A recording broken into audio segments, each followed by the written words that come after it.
Good morning. This is Northern Light for Monday, June 12th. I'm Monica Sandreski. And I'm Todd Moe. The legislative session has ended with no major housing agreement, but Governor Hochul is promising an encore. I need an army with me, and that's why I'm calling on all of you, what I'm calling you to do. Help us find the messaging to get to the legislators and to the communities. We have to start building. In Northern Adirondack Central School District in Ellenburg Depot, a college and career readiness program uses unique tools like a peer mentoring program to build confidence in students. We see kids in there smiling today and laughing that might not necessarily do that very often. And we'll sit down with Redwood, New York-based poet Lori Peterson and talk about what it means to be a poet. She recently won the 2023 Foley Poetry Prize. You get like a kind of like maybe a map of your subconscious mind. And it's another way to connect to other people through moments of, like, you might get moments of insight and understanding through writing, not just poetry. All of that and more is coming up on Northern Light. Stick with us.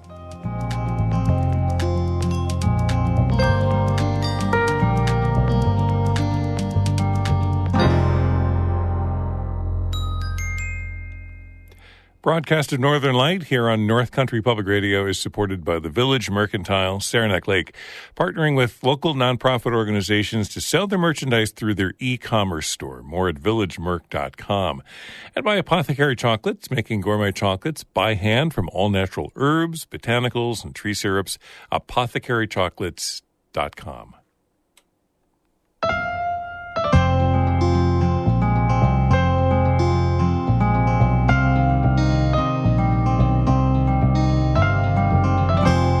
This is Northern Light. I'm Monica Sandreski. And I'm Todd Moe. The 2023 state legislative session has ended. Lawmakers were able to pass one criminal justice legislation which seals some criminal records to give some people convicted of crimes a second chance to restart their lives. Governor Kathy Hochul did not get the housing plan she had hoped for, though. Karen DeWitt has the details. An ambitious housing plan proposed by Governor Hochul in her state budget failed when suburban lawmakers objected to a provision that would override local zoning laws in some cases. In the final days of the session, Democrats in the Senate and Assembly crafted a compromise package. It would have revived an expired tax credit for developers who include some affordable housing in their building projects, help convert unused office space into homes, and include tenant protections known as the good cause eviction measure. This time, it was Hochul who rejected the plan. Assembly Speaker Carl Hastie and Senate Leader Andrea Stewart-Cousins issued a joint statement. They blamed the governor for the failure and said that all three chambers need to redouble their efforts. Hochul, through a spokesperson, shot back, saying the Assembly and Senate dropped the ball during the budget process and that lawmakers were now blaming the governor for their own failure to act.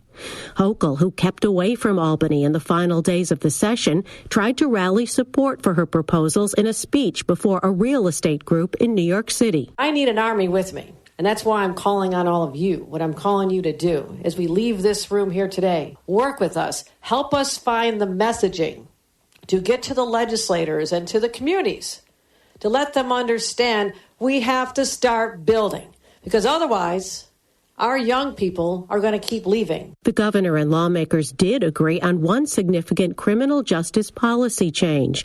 Records for some criminal offenses will be sealed after a person convicted of a crime has served their time. Senate sponsor Zelnor Myrie, speaking during debate on the Senate floor, says the measure, known as Clean Slate, will open up economic opportunities that will benefit everyone. Clean Slate is a jobs bill, it's an education bill, it is a housing bill. It is the right thing to do, and I am so proud to vote in the affirmative. Someone convicted of a misdemeanor would have to wait for 3 years before applying to get their record sealed. For felony convictions, they'd have to wait 8 years. And not all crimes are eligible. Not included are Class A felonies that are punished by a sentence of life in prison. And any conviction that results in the person having to register as a sex offender are also excluded. Opponents include minority party Republicans who voted against the measure, saying it has good intentions but goes too far. NCPR. Senator Anthony Palumbo, the ranking member on the Senate Judiciary Committee, says crime victims that he's spoken to are angry. Their questions to me is, what are you guys thinking up there? Why is it all about the criminals? What about us? Clean slate was the only criminal justice measure to pass. Measures including elder parole, which would give older prisoners an opportunity to ask the parole board for early release, did not win approval. The Senate and Assembly also created a new 9-member commission that will consider reparations from the negative effects of slavery. New York becomes the second state after California to create such an entity. And lawmakers also approved an updated version of a measure to define how families of victims of wrongful deaths can be awarded damages in civil court after Hochul earlier this year vetoed a previous bill. I move to adjourn to a date and time at the call of the temporary president of the Senate. While the Senate wrapped up around 3 a.m. Saturday morning, the Assembly did not get through all of its agenda before adjourning on Saturday afternoon. Unfinished business includes a tentative gaming compact with the Seneca Indian Nation. A spokesman for the Assembly says members have been told to prepare to return to the Capitol later this month. In Albany, I'm Karen DeWitt.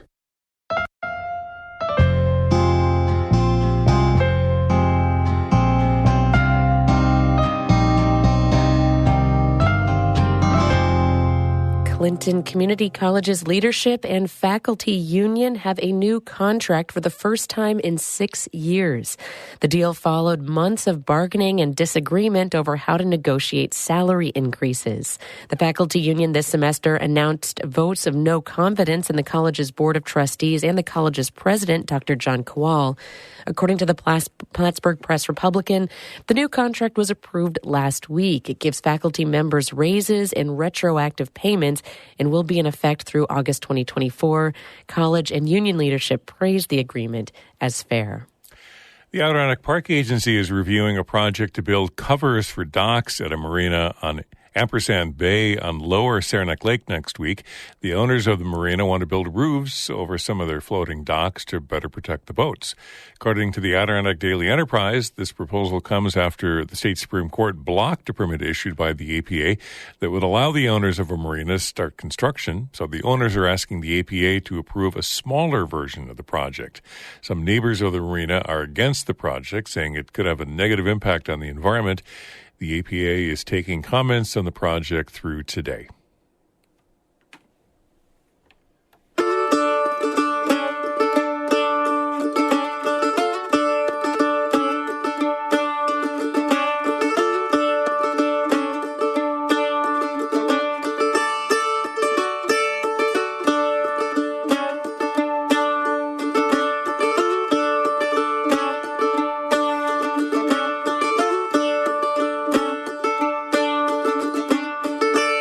You're listening to Northern Light here on North Country Public Radio. It is 8 minutes past 8. Good morning. I'm Todd Moe. And I'm Monica Sandreski. Just ahead, a North Country writer shares her award-winning poem, Letter to Myself While Learning to Read. It won this year's Foley Poetry Prize. That conversation coming up in just a few minutes right here on Northern Light.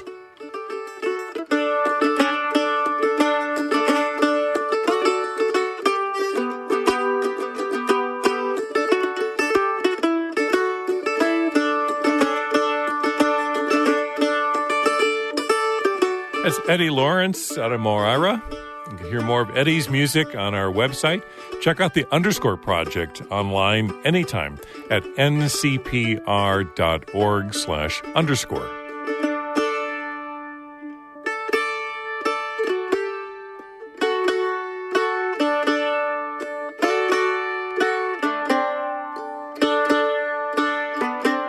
Northern Light is supported by St. Lawrence Health, offering My Care, a way for patients to access health information and stay connected to their care team. Registration is available at stlawrencehealthsystem.org. The Adirondack Experience, the museum at Blue Mountain Lake, presenting their new exhibition, Artists and Inspiration in the Wild, opening July 1st. Learn more at the adkx.org. Rural students graduate high school at a higher rate than the national average, but they're much less likely to attend 2- or 4-year colleges or to pursue post-secondary education. An international nonprofit is trying to change that. The program is in about 24 North Country high schools, including Northern Adirondack Junior Senior in Ellenburg Depot. Amy Feiereisel has our story.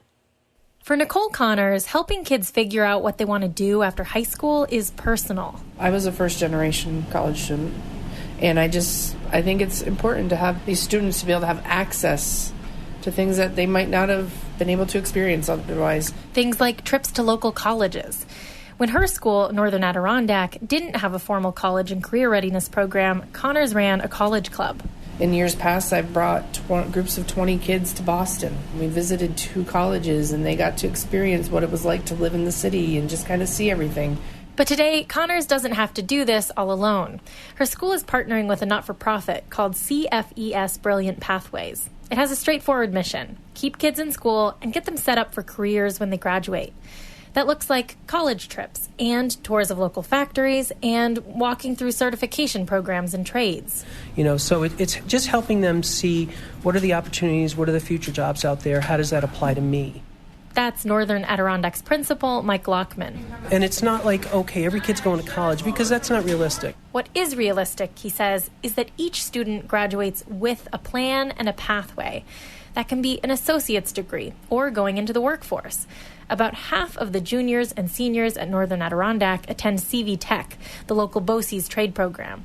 A lot of those classes are finishing with college credits, so those kids are saying, okay, well, maybe I'm going to go to SUNY Canton or something like that. Lockman says the CFES program helps make sure they're talking to every kid. Really gives like a foundation for us to be communicating with the kids and help them to think about it, talk about it, go home and communicate with their parents about it. CFES also organizes a peer mentoring program between high school and middle school students. That's happening here today in the cafeteria. About 75 kids burst into the room. They get together 1 to 2 times a month. Chris Mazzella is the CFES program director for Northern Adirondack. We match up junior high students with high school students. They go through activities that support essential skills. Today, it's teamwork and agility. So they have a challenge in front of them. They are building a straw tower that will support a Dixie cup full of 15 pennies. Groups of kids are crouched around lunch tables, covered in plastic straws and tape. They have just 15 minutes to build their structures. At one table, 4 kids are taping straws to a paper platform. Tristan Craig and Caleb Gray are both 15, and they're mentors. Kind of just drew a picture and then went for it. Just sent it.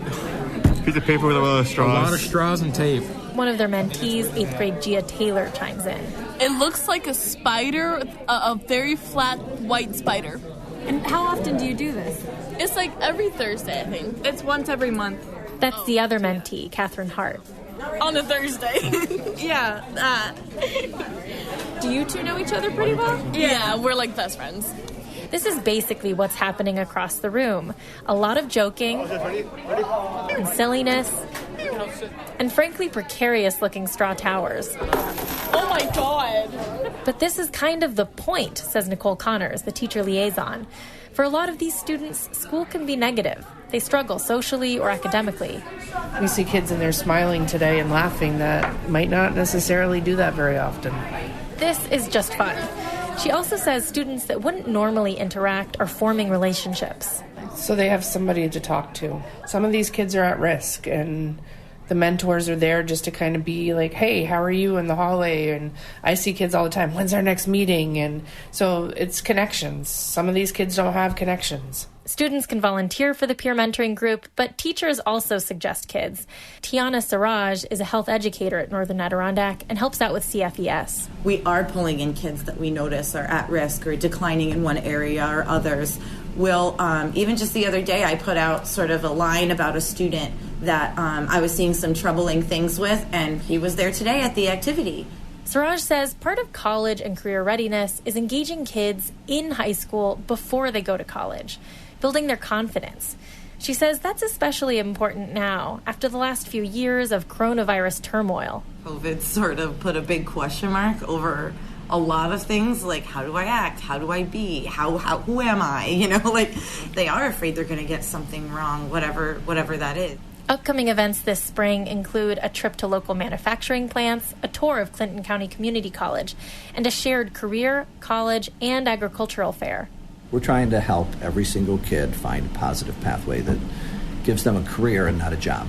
Chris Mazzella, the CFES program director, says they don't care which path students take. They just want them to have a path. Amy Feiereisel, North Country Public Radio, Ellenburg Depot.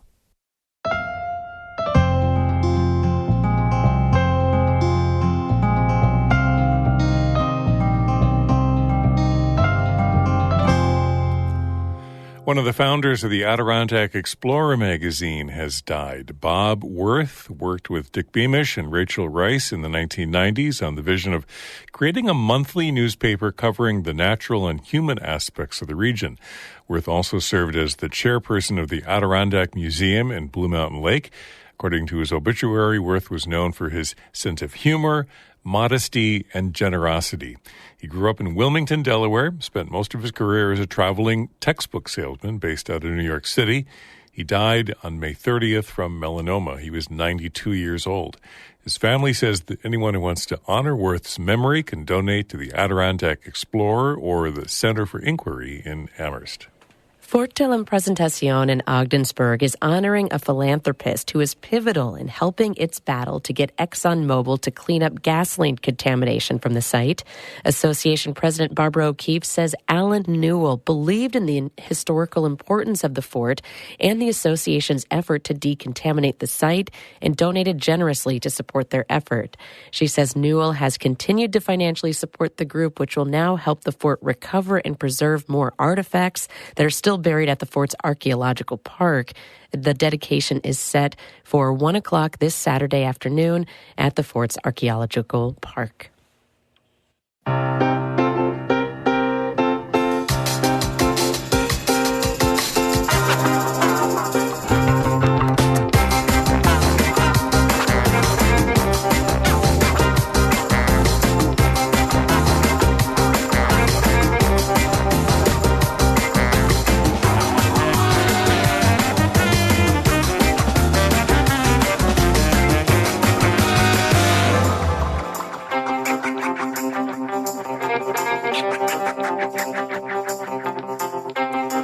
You're listening to Northern Light here on North Country Public Radio. I'm Todd Moe. And I'm Monica Sandreski. In just a minute, a Jefferson County writer and her award-winning poem. Then stick around after the show for Bird Note coming up at 8:42. But first, Todd has a look at the weather for us. Kind of a wet week on tap. The Weather Service says light rain today with highs around 80 and light winds out of the east-northeast. Lows tonight in the 50s with about a nearly 100% chance of rain overnight tonight and about a 70% chance of showers again tomorrow. Highs near 70 on Tuesday, an 80% chance of showers Wednesday and Thursday with highs upper 60s, low 70s, and maybe some isolated showers on Friday with highs in the upper 60s, low 70s. So today, high around 80, clouds, good chance of light showers continuing, light winds out of the east-northeast. Right now in Canton, 64 degrees, mostly cloudy skies. A North Country poet is this year's winner of America Magazine's Foley Poetry Prize. Lori Peterson, who writes under the pen name Lorinda Lind, lives and writes in Redwood, a Jefferson County hamlet north of Watertown. Her winning poem, Letter to Myself While Learning to Read, tells the story of a child who sleeps on a porch in the summer as her dad reads her classic children's books. It was one of more than 600 poems submitted for the award this year. Lori Peterson is a retired Jefferson Community College adjunct English teacher. She says she remembers her mother reading poetry aloud to her as a child. She got her English degree at SUNY Plattsburgh, but stopped writing for nearly 20 years. In 2018, she won the Keats Shelley Poetry Prize and a trip to England. I asked her about some of the joys and challenges of writing poetry. During the shutdown, the worst part of the shutdown, we joined an online Zoom poetry group because my husband is a writer, too, with a couple of published novels, and he also won a big poetry award, and we didn't have any way to kind of get out and get together with other writers and go to writers conferences. Maybe we would try to do once in a while. So we did this Zoom poetry thing that comes out of Syracuse. And one of the prompts was to write an epistolary poem, which is like a letter in the form of a poem. And so I did it as part of a workshop exercise. And then when I got interested in submitting for the Foley Award, I looked through, and that seemed to be the most appropriate thing I had in the binder to send out. Would you share it with us? Would you take a few minutes to read it? Yeah, I can do that. Okay, letter to myself while learning to read. These nights out on the cold, closed-in porch on your folding cot because your teenage cousin takes your bed all season. Your many hours surrounded by dark windows as if you are a theater for stars and ghosts that your family believes in. As if you are a child lost on the water in a boat cast off from its lines. This may be why your father sits and reads to you, the only time he will do this, teaching the terror to skip you out here on the edge of a family to which you feel like an afterthought. This crowd of people he brings into the room to keep you company. A girl named Heidi, halfway up a mountain with a gruff grandfather. Also, Robinson Crusoe, a stranded sailor not all alone on an island, since a man he treats like a child still chooses to stay and help him. Another story that sounds like a real family, not incidental like yours. Swiss, but also named Robinson, and how they go high into trees, taking everything up one level away from what can grab them in their sleep. They're platforms that say, every time you shipwreck down below, you will still be whole somewhere up above. And as you turn a page to learn its letters, you start to reach your hand out into the night, where someone from another world wants you enough to squeeze back. Letter to myself while learning to read. Lori, thank you so much for sharing those words. I had read one reviewer who said that they had to kind of read it a few times. It was so powerful, and it's one of those poems that they said they just really needed to kind of think about and really sort of reflect on. So really powerful. Thank you. I know it wasn't even on the top 5 list when they were going into their considerations, but somehow it kind of percolated to the top. So, is this are these epistolary poems? Are they something you value writing? I don't have a lot of them. I had one it's been revised a lot, but it was called, Thank You for Rejecting My Poem, and it was a letter that I wrote to an editor of a magazine. It was kind of tongue-in-cheek, and so that one was just for fun, and it's not going to end up being out that way. But so the forms of poetry that I'm usually drawn to, for like the value in writing poetry for me is finding out what I think about things, and I think that's true for people. You start to jot down your thoughts and you get an outline of what's going on in your head. You get like a kind of like maybe a map of your subconscious mind. And it's another way to reach to connect to other people through moments of, like you might get moments of insight and understanding through writing, not just poetry. So I might have some epistolary poems, but mine are generally, you could put them in the lyrical category, but I've done a bunch of experimental poetry, and I've tried a bunch of different forms, pantoum and concrete poetry, sonnets.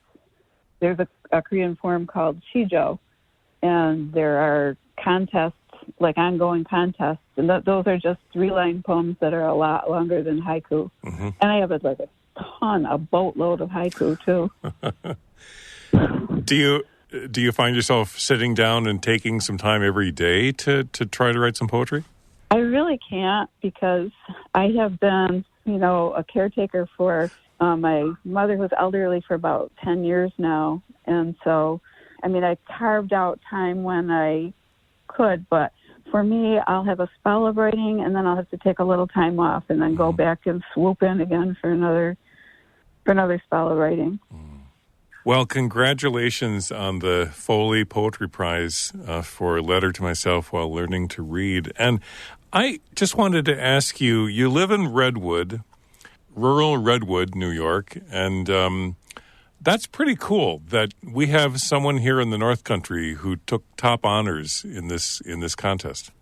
Well, I think I was, mentioning before to people, I don't really necessarily feel like I need to send out information about stuff that I've accomplished with poetry so much on my account. I just want people who, we can be kind of isolated up here, and by weather and by distance and low population and everything else. I just kind of want people to know you can really focus on what you connect to and send it out into the world. And from, a hamlet of, 400 people, you can send something out and make a difference. Redwood poet Lori Peterson is this year's winner of America Magazine's Foley Poetry Prize. Her winning poem is titled Letter to Myself While Learning to Read. This is Northern Light right here on North Country Public Radio. It's 8:26. I'm Monica Sandreski here with Todd Moe, and we're going to go out on a little bit of music. The Edwards Opera House is underway with their summer concert series. Just this last weekend, the Far Trio came for audiences. And coming up later this month is Annette Wasilic.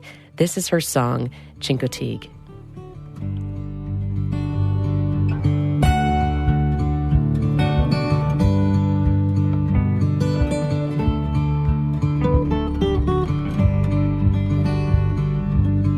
I'm going where the sky paints pictures every day.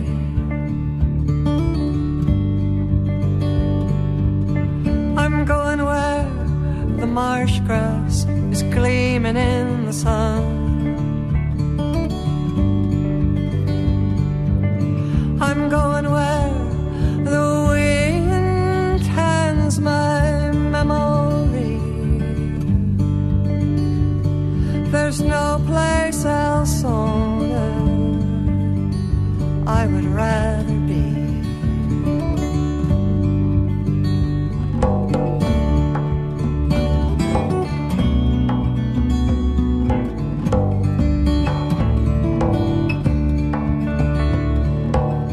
I'm going where my first love lasts my whole life long.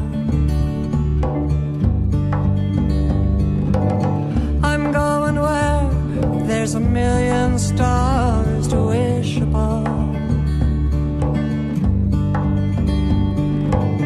I'm going where the sun rises from the sea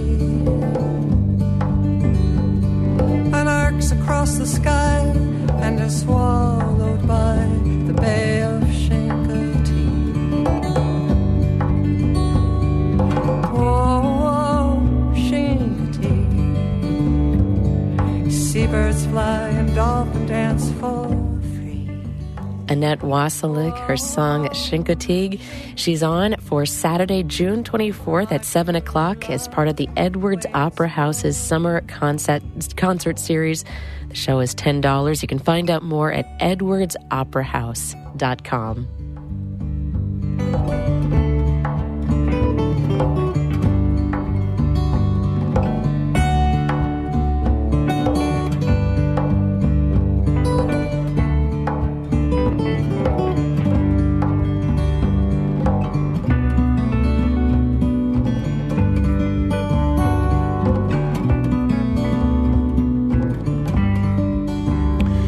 That's Northern Light for this Monday, June 12th. Stay tuned for more of Morning Edition coming up in just a moment. Then join us later this morning for an important conversation on 1A, wildfires.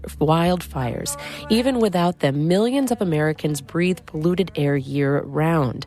Coming up on 1A, stories about the air quality where you live, and a look at how we can clean up a resource we all rely on. That conversation between 10 and noon on 1A right here on North Country Public Radio. I'm Monica Sandreski. And I'm Todd Moe. Thanks for listening. Be well.